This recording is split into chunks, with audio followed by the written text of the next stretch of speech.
আবারও উত্তেজিত কুমিল্লা বিশ্ববিদ্যালয়ের পরিবেশ। দপ্তরে তালা ভেঙে ভেতরে প্রবেশ করার সময় শিক্ষক সমিতির সঙ্গে বিশ্ববিদ্যালয়ের উপাচার্য ও সাবেক শিক্ষার্থীদের হাতাহাতির ঘটনা ঘটে।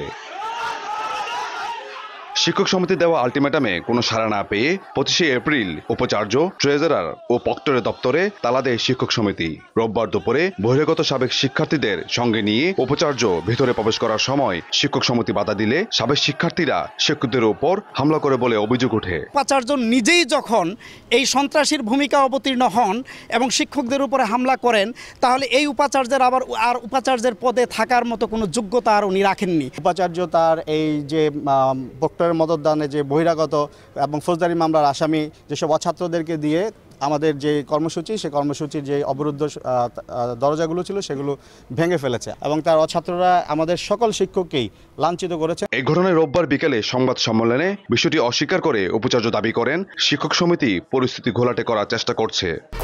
1, 2, 3 ঢাকায় জমি জিতে নিন 100% ক্যাশব্যাক সহ 20 কোটি টাকার পুরস্কার। তারা আসুক, আমার সাথে এসে বসুক এবং বসে আলোচনা করুক। শিষ্টাচার বহির্ভূত কথা না বলে তারা শুদ্ধ সভ্য সমাজে যেভাবে আচরণ করে সেভাবে আচরণ বসুক।